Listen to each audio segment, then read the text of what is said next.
how can anyone change? How can anyone change when their entire external world is being compressed? So much pressure to even exist, to feed themselves, to have a safe space to sleep, to have clothes that are warm enough, or that they're able to actually care for themselves, to shower and to refresh and to feel as though they are human and regarded as human, rather than this lesser than species that, because they don't have access or resources or some color of skin or way of living or culture or language, whatever it is, gender, identities, whatever it is that has been othered, disconnects them from support. And what does that say about that old society, an old way of living? If it can do it to any one of those groups, and you're not one of those groups and haven't experienced it, it can do it to you too, because it doesn't care. Systems don't care. They're created for that. They're created for a function, to actually produce an outcome, not to support the workers, the wheels on the bus. No. So don't kid yourself and think that you aren't othered so it doesn't impact you. You're next.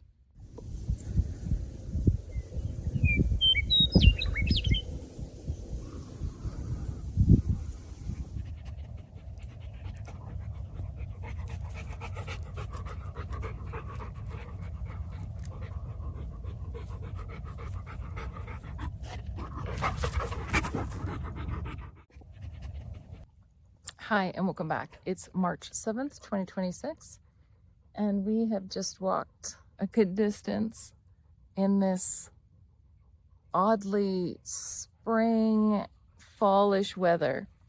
It's very humid, it's overcast, it's hard to see, and just the energy itself is very thick. That's the best way to describe it. It feels thick.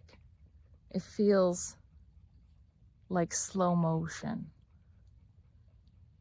And yet, not in a bad way. I wonder if anyone...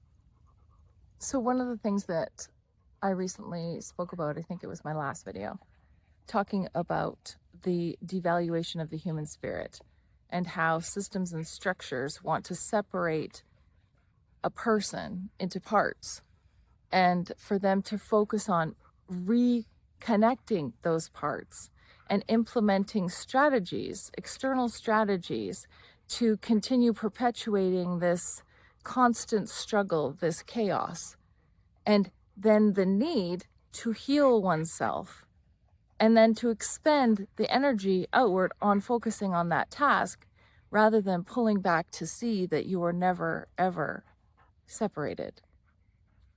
And one component of that, there are many, but one component that I've had experience with and have had challenges with in comprehending how this makes sense. So over 3 decades, at least, of working with people who were at serious disadvantage, who were experiencing various degrees of victimization. And many had gone on to be in the criminal justice system, where I worked as a community parole officer, supervising people, coming up with plans, looking at all of the challenges and the experiences they had in their past to create a plan that would support them in moving away from that old patterning, that old system of engaging with the world that was in conflict with the law, with the rights and human dignity of others in so many cases. But in so many other cases, it wasn't necessarily a situation where someone was just out to get people.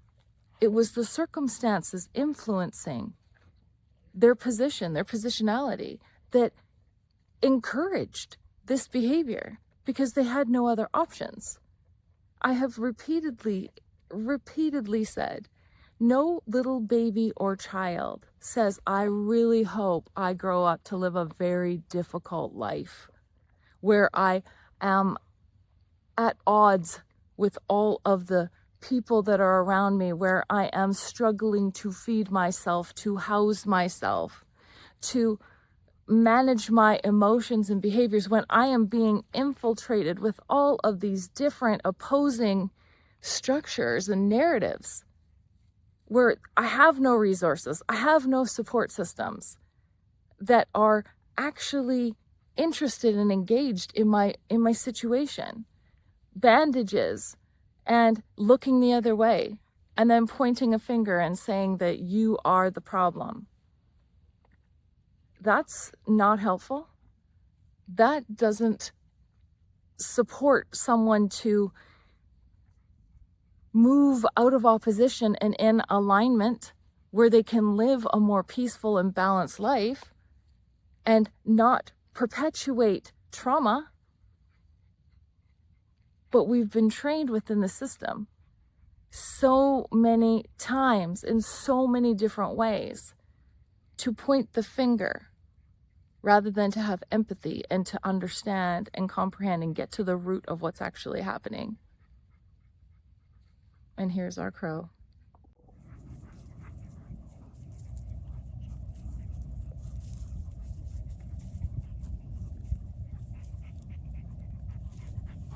Oh, and then two more. Love it. Not sure if you can see that. Collaboration. Working together. Supporting one another. Crows are the messengers from between the physical and spiritual realms, according to many different cultures. And who doesn't love that? I love that.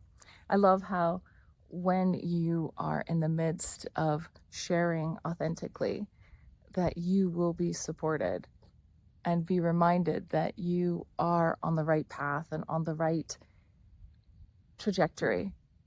And so what do we do? So as to move away from that system, which is dismantling, and having these conversations where we openly share ideas and perspectives that challenge narratives that are so ingrained in every aspect of our lives, every aspect, our language, our inferences. So what we say as one thing, but it has a whole underlying message, and that others who are within that same structure understand. But if we never pull those things out to look at them and say, okay, what is this actually about? Who does it serve? Why do we continue to say this?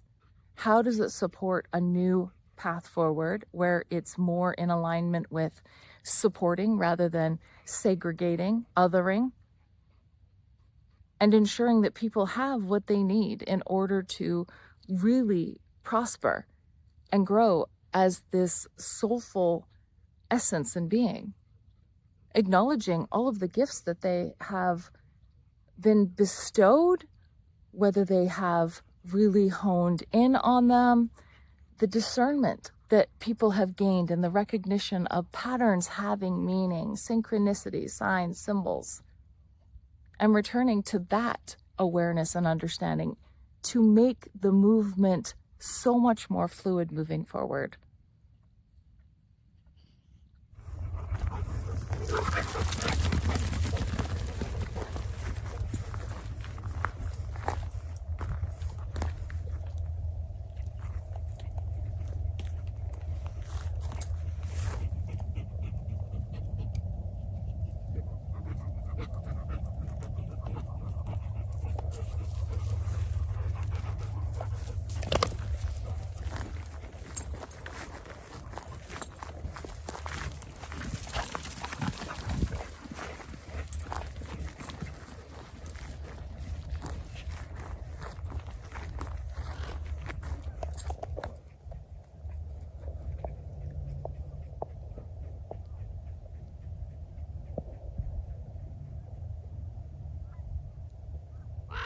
Hi.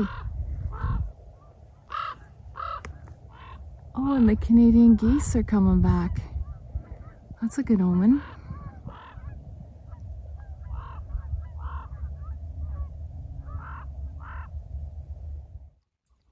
Thanks for watching, everyone, and for having these conversations where we're not segregated into certain aspects of what we've been told is a lane.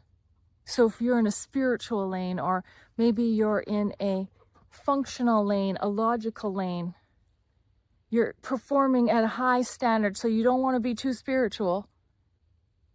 Removing that and recognizing the non-duality of our nature, the wholeness, the oneness.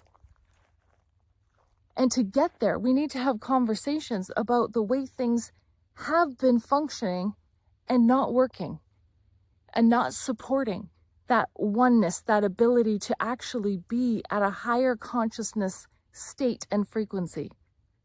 We have to talk about those things so that we don't repeat them and we learn from them, just like all the other patterns of our life. So until next time, stay safe, stay connected. Please continue to like, share, comment, and subscribe, and we'll see you really soon.